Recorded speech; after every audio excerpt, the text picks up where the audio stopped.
들어보시겠습니다. 한미 양국이 당초 예상보다 빠르게 사드 배치를 시작했습니다. 이르면 다음 달쯤에 사드 작전 운영에 들어갈 수도 있다, 이런 관측도 나오고 있는데요. 그야말로 번거풀에 공포가 먹는다는 생각이 바짝 들었습니다. 네.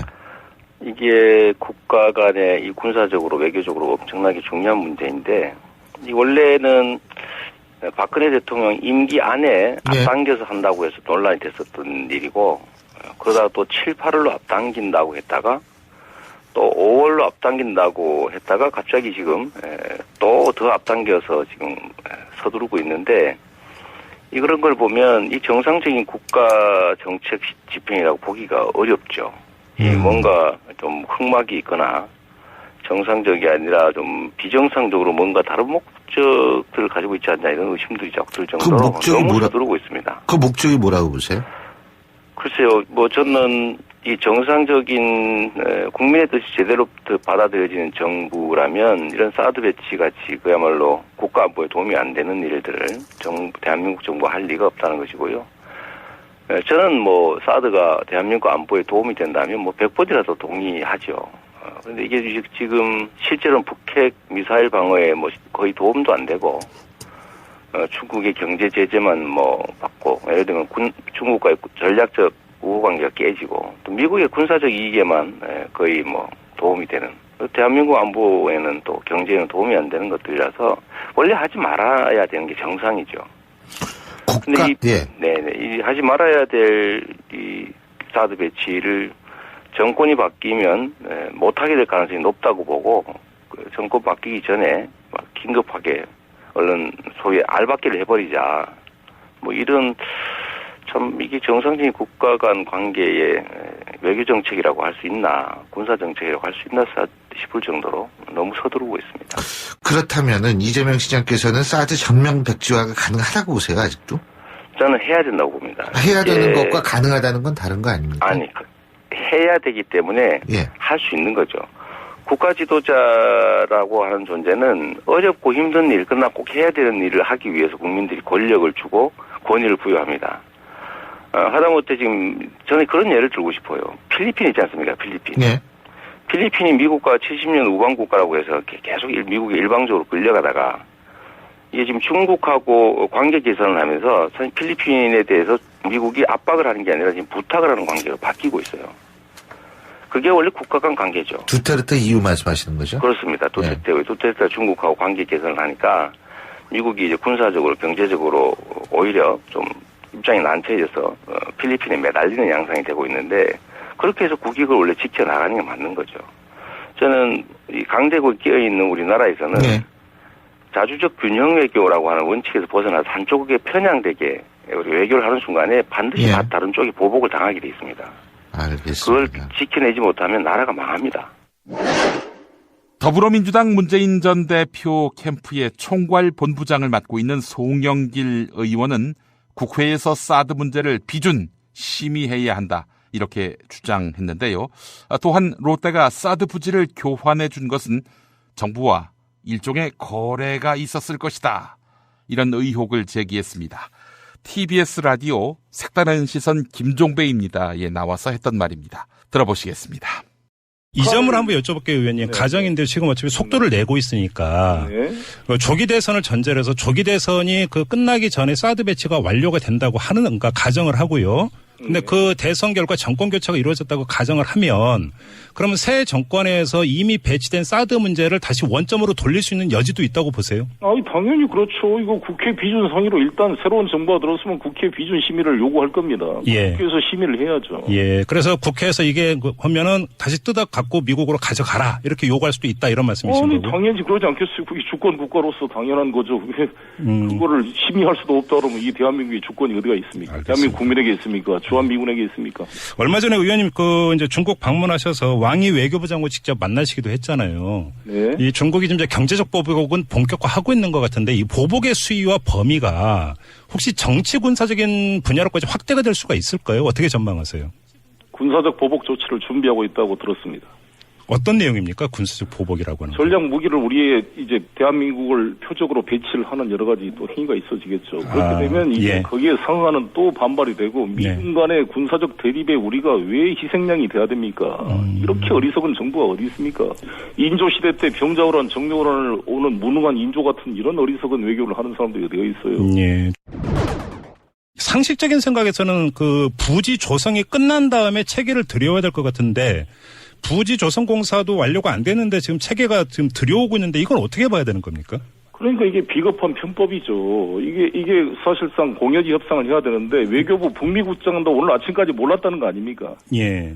소파 협상에 따르면 외교부 북미국장이 공여지 협상을 해야 되고 환경부가 환경 영향 평가를 해야 되는데 그런 모든 절차를 생략하고 이렇게 밤에 무슨 알박기식으로 이렇게 이거를 배치하는 것은 이거는 아주 좋지 않은 것이다 이렇게 생각합니다. 예. 이거는 이 조기 대선에 뭔가 영향을 미치려고 하는 불순한 의도로 볼 수도 있는 면이 있지 않겠어요. 어떤 영향일까요? 그 영향이라고 하는 건. 이 실제로 수도권도 방어할 수 없는 사드를 네. 왜 이렇게 들어와서 이렇게 분위기를 조성을 하냐 이거죠. 아무튼 전환점은 그 롯데가 이사회를 열어서 사드 부지하고 다른 거고 맞교환하기로 의결을 하면서부터가 이제 기점인 것 같은데요.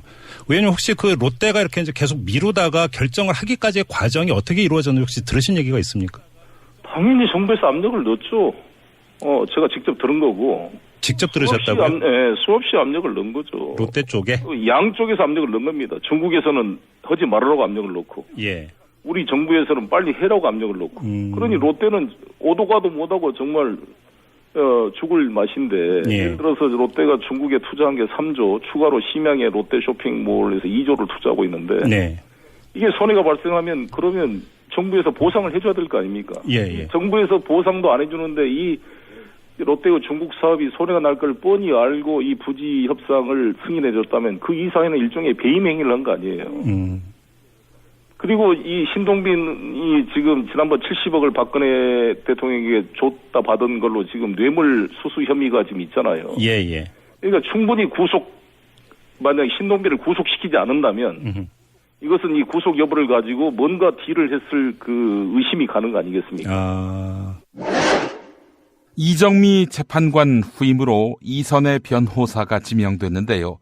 바른정당 이해훈 의원은 이선의 변호사에 대한 세평을 소개하면서 탄핵 심판에 대한 우려를 표명했습니다. TBS 라디오 김어준의 뉴스공장에 출연한 이해훈 의원 인터뷰 들어보시겠습니다. 저 같은 경우는 탄핵에 대해서 의심한 적이 없거든요. 단 한 번도. 예. 뭐 1%도 의심한 적이 없는데 갑자기 여기서 선고 기일이 미뤄지니까 그동안 우리가 이런 일이야 설마 없겠지 했던 그 설마가 사람 잡는 거 아니야? 막 이렇게 좀 걱정이 돼요. 당내도 그런 분위기가 있어요? 예. 근데 그 설마가 뭐냐면 헌재 재판관들끼리는 평결은 그냥 각자 자기 소신을 얘기하는 거니까 그거는 뭐 만장일치가 될 필요는 없고 표결로 몇 대 몇 하면 되는 거 아니에요? 네네. 그냥 6표만 넘으면 되는 거니까. 네. 아니 6표, 5표 어쨌든 3분의 2. 뭐 7이 되든 8이 되든 달라지는 거니까.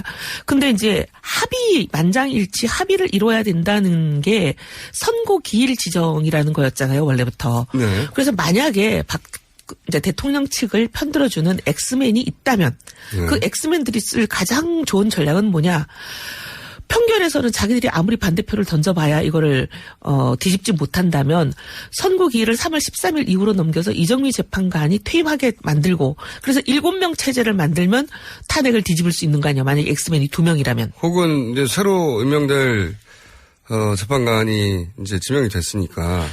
새로 임명된 그분이 지명이 되려면 한 달 정도에 한 달 걸리죠. 걸린단 말이죠. 그러면 그동안 공전하는 거죠. 네. 그러면서 연기되는 거죠, 또 다시. 심지어 이제 새로 지명된 이 재판관에 대해서는 이제 주변에 지인들의 평이 뭐냐면 손해를 좀 보고 압박을 좀 받더라도 소신대로 하는 걸 본 적이 없다. 소신대로 하는 걸 본 적이 없다. 보통 그러니까, 이제 앞문장을 보면 손해를 보고 압박을 받더라도 반드시 소신대로 한다에. 아니 근데 지인들이 앞문장이- 그렇게 얘기를 해요. 뭐 사법연수원 동기생이나 이런 사람들 몇 군데 전화해봤더니 늘 보면 누구랑도 이렇게 사이가 나빠지는 걸 원치 척을 않기 지지 때문에 않고. 척을 지지 않으려고 하기 때문에 특히 대세를 이제 추종해야 한다. 윗사람이든 자기를 추천한 사람이든 이런 사람들과 굉장히 잘 지내려고 하는 성격이다 이렇게 얘기를 해요. 그런 우려가 좀 있다. 네. 예. 그분의 실력을 떠나서 그분의 성향이 그러하다는 세평이 있다는 거죠. 세평이 있어요. 예. 예. 그래서 이제 걱정하시기로는 3월 13일을 이러다가 넘기는 거 아닌가. 예, 넘기면 이건 완전 탄핵은 정말 위험해지는 상황이 되잖아요. 넘겨서 혹시 이제 그러면 7인 체제가 되니까 그럼 새로 임명하자고 하고 또 한 달 지나가게 될 거고 그리고 나서도 그 8인 체제에서 이제 그 이전과는 다른 양상. 예. 이 벌어져가지고 이게 이제 기각이 돼버린다든가. 예를 들면 뭐 각하가 된다든가. 가능성에 관한 얘기인데요. 새로 임명될 걸로 예상되는 분이 예를 들면 어떤 압력이나 이런 거에 영향을 받아서. 예.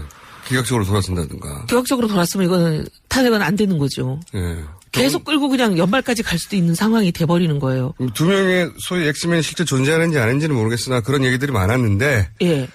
지금 시점이면 나와야 하는 건데 아직도 안 나오는 걸 보니까 너무 불안한 혹시 거죠. 그 엑스맨 설이 사실인가? 이렇게 생각이 되면서 막 갑자기 어제 굉장히 저희는 많이 걱정했어요. 내부적으로. 예. 네. 제가 진작부터 걱정하라고 말씀드렸잖아요. 아예 근거 없는 얘기는 아니다 싶은 여러 가지 정황들이 있는데 물론 뭐 그렇다고 해서 반드시 그 두 사람 혹은 뭐 두 사람 이상일 수도 있는데 그분들을 성향 분석 뜻대로 된다는 건 아니지만 이게 안심만 하고 바라볼 일은 아니다라고. 예. 그렇다고 뭐 저희가 뭐 헌재를 압박할 수도 없고. 할 수 있는 카드는 없죠. 정말 기도만 하고 있어요. 더불어민주당 김종인 전 대표의 탈당이 가시화됐습니다. 국민의당 이상돈 의원은 김종인 전 대표를 구심점으로 국민의당, 바른정당, 더불어민주당 비문계 의원 등 100명을 모을 수 있다. 이렇게 주장했는데요. YTN 라디오 신율의 출발새 아침에 출연한 국민의당 이상돈 의원 인터뷰 들어보시겠습니다. 김종인 전 대표가 지금 뭐 사방에서 러브콜을 받고 있어요. 국민의당, 바른정당, 자유한국당 막 그러는데 뭐 지금 현재는 어느 당에도 참여하지 않겠다 이런 얘기를 하는데 뭐 신당 만들 거라는 얘기도 나오고 어떻게 보십니까? 신당은 지금 되겠습니까? 시간이 없죠. 네. 되지 않고요. 뭐 한국당은 그 택도 없는 얘기입니다. 네. 구여권 세력은 택도 없는 얘기고 구여권은 이 앞으로 무슨 우리가 무슨 연합이니 연정이냐 때 뭐 전혀 그 고려 대상이 안 됩니다. 다만 이제 좀 많은 국민들 뭐 제가 좀 많다고 표현하는 게 어떨지 모르겠습니다. 좀 걱정하는 부분이 있지 않습니까? 민주당의 문재인 대표 위주로 집권하는 것이 그런 걱정하는 사람들의 구심점을 좀 만들는 것이 필요하지 않는가? 막 이런 생각을 김정인 박사께서 하신 거죠. 예. 이상돈 의원께서 실제로 그 한 100명 정도 규합이 가능할 것이다. 비문 세력.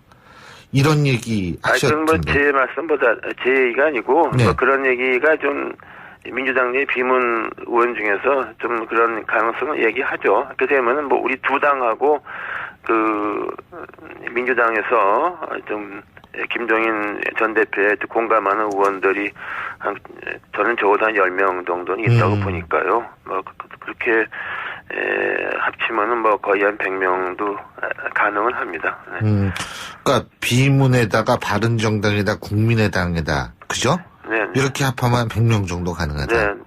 그런 구도면 제가 말씀드린 대로 대선이 1강 2중이 아니라 2강 1중으로 갈 수 있다 보는 것이죠.